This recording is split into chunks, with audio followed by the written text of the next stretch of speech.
মনে রাখবেন মুসলমান ভাইরা, এই আকীদা থেকে যখন বেরিয়ে সঠিক আকীদা নিতে পারবো, তখন এই ঈদে মিলাদুন্নবী প্রাচীনকাল থেকে হয়ে আসছে। আর আল্লাহ যতদিন করাবে, যতদিন তুলতে থাকবে, নবীজির নেক নজরে, নেক দোয়ার বরকতে, ওলিয়া উলিয়াদের দৌড়বাদগতে, পূর্বপুরুষদের দোয়ার বরকতে যতদিন তুলতে থাকবে, এই আকীদা ইমান যতদিন আমাদের পাকাপোক্ত হবে, ততদিনে আমাদের এই ঈদে মিলাদুন্নবী কামিয়াবি হয়ে যাবে। নবী জানে না, নাউজুবিল্লাহ, বলা যাবে না, মানা যাবে না। যারা বলবে তাদের কথা শোনা যাবে না, তাদের সাথে ওঠা বসা করা যাবে না, তাদের সাথে খানা খাওয়া যাবে না, তাদের সাথে কুটুম্বিত্তে করা যাবে না। এরপরে যদি করেন আর কিছু করার নেই। মানুষকে তো জোর করে ইমান আনানো যায় না, মানুষকে মেরে ধরে তো ইমানে রাখা যায় না, সম্ভব নয়। সেই জন্যে বলি কয়েকটা উদাহরণ দিয়ে। আল্লাহ কোরআন শরীফের মধ্যে বললেন, ওয়াল্লামাকা মা লাম তাকুন তাআলাম, হে রাসূল সাল্লাল্লাহু আলাইহি সাল্লাম, আপনি যা কিছু জানতেন না আমি আপনাকে সব জানিয়ে দিয়েছি, সব যে শিখিয়ে দিয়েছি। ওয়াল্লামাকা, আমি তোমাকে শিখিয়ে দিয়েছি। আল্লাহ বলছেন, ওয়াল্লামাকা মা লাম তাকুন তাআলাম, তুমি যা কিছু জানতে না, তোমার আয়াতের মধ্যে যা কিছু ছিল না, আমি আল্লাহ তোমাকে সব দিয়ে দিয়েছি, জানিয়ে দিয়েছি। আজকেও মোল্লারা এই আয়াত মানতে পারছে না, বলছে নবী জানে না। মুসলমান ভাইরা মনে রাখুন, নবী সাল্লাল্লাহু আলাইহি সাল্লাম যদি না জানেন, হাদিস শরীফ থেকে বলছি, আল্লাহ রাসূল সাল্লাল্লাহু আলাইহি সাল্লাম যখন বদরের যুদ্ধে গেলেন, আগামীকাল বদরের যুদ্ধ হবে, আজকের রাত্রিরে রাসূলুল্লাহ সাল্লাল্লাহু আলাইহি সাল্লাম সব সাজিয়ে নিলেন, সাহাবাদেরকে নিয়ে বদরের প্রান্তরে ঘুরলেন। বদরের প্রান্তরে ঘোরানোর পরে আল্লাহ রাসূল সাল্লাল্লাহু আলাইহি সাল্লাম সাহাবীদেরকে বললেন, হযরত মাসউদ রাদিয়াল্লাহু তাআলা আনহু এই হাদিসখানা বর্ণনা করেছেন যে রাসূলুল্লাহ সাল্লাল্লাহু আলাইহি সাল্লাম আগের দিন বললেন, ও আমার সাহাবাগণ, এই জায়গায় কাফেরদের নেতা আবু জেহেল মরে পড়ে থাকবে। আল্লাহ রাসূল সাল্লাল্লাহু আলাইহি সাল্লাম সাহাবাদেরকে নিয়ে বললেন, এই জায়গায় উতবা মরে পড়ে থাকবে, ওই জায়গায় সাইবা মরে পড়ে থাকবে। রাসূল জানেন না? হাদিস মানেন? মোল্লারা এই হাদিস বলবে না কেন? রাসূলুল্লাহ শান বেড়ে যাবে। তাহলে কি করে বলবে ওরা? ওদের তো বলতে পারবে না শয়তানি কথা, যে নবী ওলি গৌস কুতুবরা ইয়া নাফসি করে। এইটা বললে ওদের খুব মজা লাগে, পুরো শরীর ওদের খুব আনন্দিত হয়। নাউজুবিল্লাহ। আল্লাহ রাসূল সাল্লাল্লাহু আলাইহি সাল্লাম যদি না জানতেন, আল্লাহ রাসূল সাল্লাল্লাহু আলাইহি সাল্লাম যদি জানার অবাধে থাকে, তাহলে কি করে বললেন উতবা ওই জায়গায় পড়ে থাকবে, সাইবা ওই জায়গায় পড়ে থাকবে, রাবিয়া ওই জায়গায় পড়ে থাকবে, অমুক কাফের ওইখানে পড়ে থাকবে। এইভাবে আল্লাহ রাসূল সাল্লাল্লাহু আলাইহি সাল্লাম সব সাহাবাদেরকে দেখিয়ে দিলেন, নিদর্শন করে দিলেন। যখন পরের দিন যুদ্ধ খতম হয়ে গেল, যুদ্ধ শেষ হয়ে গেল, সাহাবারা অপেক্ষা করতেছিলেন। হযরত মাসউদ রাদিয়াল্লাহু বর্ণনা করেন, আমি অপেক্ষা করতেছিলাম, রাসূলুল্লাহ সাল্লাল্লাহু আলাইহি সাল্লাম এই কথা বলেছেন, এ কথা কখনো মিথ্যা হতে পারে না। আমার কলিজা, আমার দিল সবসময় ছটফট করতে থাকছিল, আমি কখন দেখতে যাব আল্লাহ রাসূল সাল্লাল্লাহু আলাইহি সাল্লামের কথা, কখন আমি মিলিয়ে নেব, কখন আমার এই কথার সাথে মিলিয়ে আমার ঈমানকে আরো কখন তাজা বানাবো। হযরত মাসউদ রাদিয়াল্লাহু তাআলা আনহু গেলেন, যেখানে যার নাম বলেছিল সেই জায়গায় ওই কাফের মরে পড়ে আছে। এরা বলে রাসূল জানে না, নাউজুবিল্লাহ। বলে আমরা নামাজি, আমরা জান্নাতি। রাসূল সাল্লাল্লাহু আলাইহি ওয়াসাল্লাম জানতেন না। শুনুন, এই আকীদা থেকে যখন না বিশ্বাস করতে পারবেন, ততক্ষণ পর্যন্ত মুমিন হতে পারবেন না। রাসূলের মহব্বত, সাল্লাল্লাহু আলাইহি সাল্লামের মহব্বত কলিজার মধ্যে গাঁথবে না। আমাদের নবী সাল্লাল্লাহু আলাইহি ওয়াসাল্লামের আগে নবী সুলাইমান আলাইহি ওয়াসাল্লাম, আপনারা সকলে জানেন, নবী সুলাইমান আলাইহি ওয়াসাল্লামের নবীকে আমাদের নবী হযরত রাসূল পাক সাল্লাল্লাহু আলাইহি ওয়াসাল্লাম, ইনি হচ্ছেন সুলাইমান আলাইহিস সালামের নবী। পৃথিবীর বুকে যত নবী এসেছেন সমস্ত নবীদের নবী হচ্ছেন আমাদের নবী। সুলাইমান আলাইহি ওয়াসাল্লাম তার সেনাবাহিনী নিয়ে যাচ্ছেন, রাস্তা দিয়ে যাচ্ছেন 3 মাইল দূরে, মানে 5 কিলোমিটার দূরে আল্লাহর রসুল, আল্লাহর নবী হযরত সুলাইমান আলাইহিস সালাম তার সেনাবাহিনীদেরকে নিয়ে যাচ্ছেন। আর 5 কিলোমিটার দূরে 3 মাইল দূরে পিঁপড়ের লাইন যাচ্ছিল রাস্তার উপর দিয়ে। পিঁপড়ের লাইনের সর্দার নেতা, পিঁপড়েদের সর্দার, পিঁপড়েদের নেতা বলছেন, ইয়া আইয়ুহান নামলু দুখুলু মাসাকিনাকুম লা ইয়াহতিমান্নাকুম সুলাইমান ওয়া জুনুদুহু ওয়া হুম লা ইয়াশউরুন। হে আমার সঙ্গী সাথীরা, পিঁপড়ের রাজা বলছে, পিঁপড়ের বাদশা বলছে, হে আমার সঙ্গী সাথীরা, হে আমার কমেরা, তোমরা সব লুকিয়ে পড়ো, তোমরা সব লুকিয়ে পড়ো, তোমরা গা ঢাকা দিয়ে দাও, তোমরা গর্তের মধ্যে আশ্রয় নিয়ে নাও। নবী সুলাইমান আলাইহিস সালাম আসছেন, তার বাহিনীকে নিয়ে আসছেন, তার বাহিনীরা এবং নবী সুলাইমান অজান্তে তোমাদেরকে মারিয়ে দিয়ে চলে যাবে, তোমরা সব মরে পড়ে থাকবে, ওরা অজান্তে তোমাদেরকে মেরে দেবে, তোমরা কি করো, আগে থেকে সাবধান হয়ে যাও। সুলাইমান আলাইহিস সালাম কাদের নবী? সুলাইমান সাল্লামকে আল্লাহ এমন ক্ষমতা দিয়েছিলেন, তিনি পাখিদের ভাষাও বুঝতেন। সেই জন্য আল্লাহ বলছেন, ওয়াল্লিমনা মানতিকাত তায়রি, আল্লাহ আমাকে এমন ইলম দিয়েছিলেন, আমি সুলাইমান পাখিদের ভাষাও বুঝতে পারতাম, প্রাণীদের ভাষা বুঝতে পারতাম। সুলাইমান আলাইহিস সালাম কোন নবী? সুলাইমান আলাইহিস সালামের নবী হচ্ছেন রাসূলুল্লাহ সাল্লাল্লাহু আলাইহি সাল্লাম। যে নবী সুলাইমান সমস্ত প্রাণীর ভাষা বুঝতে পারতেন, আর আমাদের নবী তার নবী হয়ে নবীদের নবী, তামাম জাহানের নবী, বিশ্বকালের নবী, আদিকালের নবী, প্রাচীনকালের নবী, সৃষ্টির কুলের সমস্ত সেরাদের নবীর নবী, সর্বে প্রাচীন নবী, সর্ববৃহৎ নবী, সর্বশ্রেষ্ঠ নবী, সপ্তকে প্রাতন, সমস্ত দিক থেকে তিনি নবী। সেই নবী জানবেন না? কি বলে আপনাদের মতামত?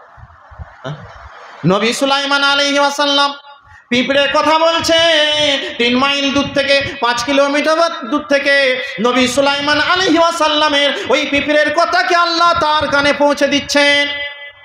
নবী সুলাইমান আলাইহিস সালাম মুচকি হেসে আল্লাহকে বলছেন, আল্লাহ আমাকে এমন তুমি তৈরি করে দিয়েছো, এমন বানিয়ে দিয়েছো যে পিঁপড়েরা 5 কিলোমিটার দূরে কথা বলছে, আমি তাদের কথাকে শুনতে পাচ্ছি। আর আমাদের নবী পারে না, বলছেন নবী জানে না। নাউজুবিল্লাহ। ছি ছি ছি ছি, কি উম্মতে মুহাম্মাদি দুর্ভাগ্য। আজকে তো সব আসে না, বলে নবী দিবস বানানো যাবে না, বলে নবী দিবস বানানো যাবে না। কেন? বলছে এটা বেদাত, এটা তো কোনো যুগে ছিল না। নাউজুবিল্লাহ। কোনো যুগে ছিল না নাকি? আমাদের পূর্বপুরুষরা সব করে আসছে। আচ্ছা, আমি যদি বলি ছিল না, নবী দিবস বেদাত, হারাম, তাহলে তো আমাকে প্রমাণ দিতে হবে কোরআনের আয়াত দিয়ে। সেই আয়াত প্রমাণ কে দেবে? তার বেলা দেবে না, তার বেলা দেবে না প্রমাণ, কিন্তু মুখে বলে যাবে এটা বেদাত, এটা হারাম, এটা শিরক। শুনে রাখুন, এই নবী দিবস, এই ঈদে মিলাদুন নবী কে প্রথম করেছিলেন? এরা বলে, ইমানচোররা বলে সাহাবারা করেননি। সাহাবারা যদি করেন, যদি প্রমাণ দিতে পারো, তাহলে আমরা ঈদে মিলাদুন নবী করব। আচ্ছা, তাদেরকে আমি বলি, ও ভাইরা, তোমাদেরকে বলতে হবে কোন নবী, কোন সাহাবা নামাজ পড়ে পয়সা নিয়েছিল, ইমামতি করে পয়সা নিয়েছিল, বেতন নিয়েছিল। তুমি যদি দেখাতে পারো কোনো হাদিসের মধ্যে কোনো সাহাবাদের থেকে প্রমাণ দেখাতে পারো, তাহলে আমরা ঈদে মিলাদুন নবী করব না।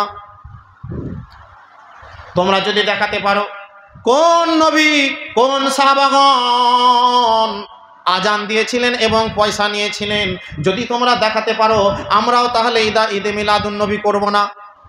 তার বেলা বলে না। তোমরা যদি দেখাতে পারো বুখারী শরীফ খতম হয়েছে, আর বুখারী শরীফ খতমের দিন ওই মাদ্রাসাতে গরু জবাই হয়েছে, খানা হয়েছে, কোন সাহাবা এই কাজ করেছে, যদি কোনো সাহাবা এই কাজ করে থাকে, তাহলে আমরাও ঈদে মিলাদুন নবী করব না। তার বেলা নেই, কোনো জায়গায় বেদাত নেই। সেই মাদ্রাসায় খানা খাওয়া, কোন নবী, সাহাবারা, কোন নবীগণ, কোন নবীগণের সন্তানগণ, কোন সাহাবাগণ মাদ্রাসা চালানোর জন্য যাকাত আদায় করেছে, ফিতরা আদায় করেছে, সদকা আদায় করেছে, যদি কোনো সাহাবা করে থাকে, যদি হাদিস দিয়ে প্রমাণ দেখাতে পারো, আমরাও ঈদে মিলাদুন নবী করব না। ঠিক না ভুল? তা দেখাতে পারবে না। আর তাহলে বেদাত কোথায় চলে এলো? নবীজির ইজ্জত করার জন্য, নবীজিকে সম্মান করার জন্য চলে এলো বেদাত। এরা কোরআন শরীফের আয়াতকে মান্যতা না দিয়ে এরা বলে সাহাবা করিনি, আমরা করব না। ও বিরাট বুজুর্গ, বিরাট বড় হুজুর, সাহাবা করিনি, আমরা করব না। আর যদি আল্লাহ করে তাহলে কি হবে? সাহাবারা যদি কোনো কাজ না করে, কি আমাদের কাছে প্রমাণ নেই, করেছেন কি না বলতে পারবো না, কিন্তু আমাকে তো প্রমাণ দেখাতে হবে যে করেননি। তুমি যেমন বলছো যে সাহাবারা করেছে তার প্রমাণ দাও, তুমি দেখাও সাহাবারা করেনি, হাদিস দিয়ে প্রমাণ দাও। তার বেলা দেবে না। ইমান চুরি করার বেলায় ঠিক আছে, বিভ্রান্ত করার বেলায় ঠিক আছে। তো সাহাবা রাদিয়াল্লাহু তাআলা আনহুম আজমাইন করেননি কা করেনি বা করেছেন কোনো সেটা নেই, কিন্তু সাহাবা রাদিয়াল্লাহু তাআলা আনহুম আজমাইনদের উপরে কি আছে? নবীজি আছে, তাই তো? তো নবীজি আছেন, নবীজি সোমবারে রোজা রাখতেন। সাহাবারা জিজ্ঞেস করলেন, ইয়া রাসূলুল্লাহ সাল্লাল্লাহু আলাইহি ওয়াসাল্লাম, আপনি কেন প্রত্যেক সোমবারে রোজা রাখেন? আল্লাহ রসুল সাল্লাল্লাহু আলাইহি সাল্লাম বললেন, এই সোমবারে আমি নবী রাসূলুল্লাহ সাল্লাল্লাহু আলাইহি ওয়াসাল্লাম আমি দুনিয়ার বুকে তাশরীফ এনেছিলাম, আমি দুনিয়ার বুকে আগমন করেছিলাম। এই খুশিতে, এই আনন্দে আমি প্রত্যেক সোমবারে আমি রোজা রাখি। আচ্ছা, প্রমাণ পাওয়া গেল না? গেল না? আল্লাহ রসুল সাল্লাল্লাহু আলাইহি সাল্লাম বললেন, সোমবারে আর একটা কারণে আমি রোজা রাখি। এই সোমবারে আল্লাহর কোরআন প্রথম দুনিয়ার বুকে নাজিল হওয়ার কারণে আমি রাসূলুল্লাহ এই দিনটাতে রোজা রাখি। তাহলে এই দিন, এই ধর্ম, এই বাৎসরিক এই দিন কে পালন করেছেন? নবীজি পালন করেছেন, তার প্রমাণ হাদিসে আছে। আর এরা বলছে পালন করা যাবে না, বেদাত। যারা আল্লাহ রসুল সাল্লাল্লাহু আলাইহি সাল্লামের তরিকাকে বাদ দিতে চায়, যারা রাসূলুল্লাহ সাল্লাল্লাহু আলাইহি সাল্লামের তরিকাকে ছোট করে, যারা রাসূলুল্লাহ সাল্লাল্লাহু আলাইহি সাল্লামের এই হাদিসকে, এই সুন্নতকে যারা অপমান করে, যারা ছেটে দিতে চায়, যারা বাদ দিতে চায়, এরা কি ইমানদার না এরা ইমান চোর? এটা আমাদেরকে ভাবতে হবে। যদি আমরা ভাবতে পারি যে রাসূলুল্লাহ সাল্লাল্লাহু আলাইহি সাল্লামের সুন্নতকে এরা তুলে দিতে চায়, এদেরকে যদি আমরা চিহ্নিত করতে পারি, যারা চিহ্নিত করতে পারবে তারাই হবে ইমানদার। আর যারা চিহ্নিত না করতে পারবে আর তাদের পেছনে ছুটাছুটি করবে, তাদের লেজ ধরে ঘুরে বেড়াবে, তাদের পা চাটবে, এরা বেঈমান হয়ে মৃত্যুবরণ করবে। আল্লাহ রসুল সাল্লাল্লাহু আলাইহি সাল্লামের সাথে এদের কোনো সম্পর্ক থাকবে না।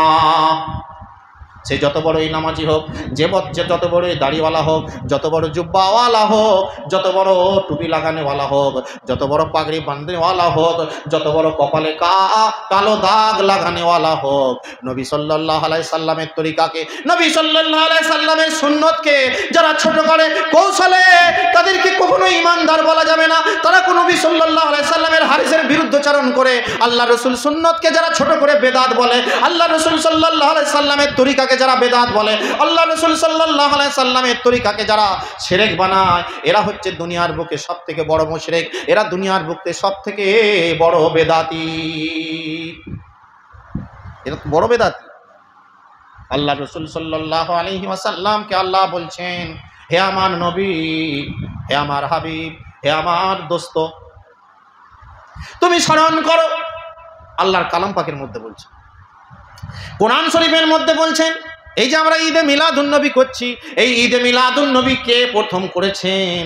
এই ঈদে মিলাদুন্নবী প্রথম করেছেন আল্লাহ পাক রব্বুল আলামিন। আর সে মহল্লায় তামাম নবীদেরকে নিয়ে, তামাম রুহুদেরকে নিয়ে, রুহুর জগতে আল্লাহ সর্বপ্রথম ঈদে মিলাদুন্নবী করেছেন। মুনি সাহেবরা বলবেন না কেন এটা? আল্লাহ বলছেন,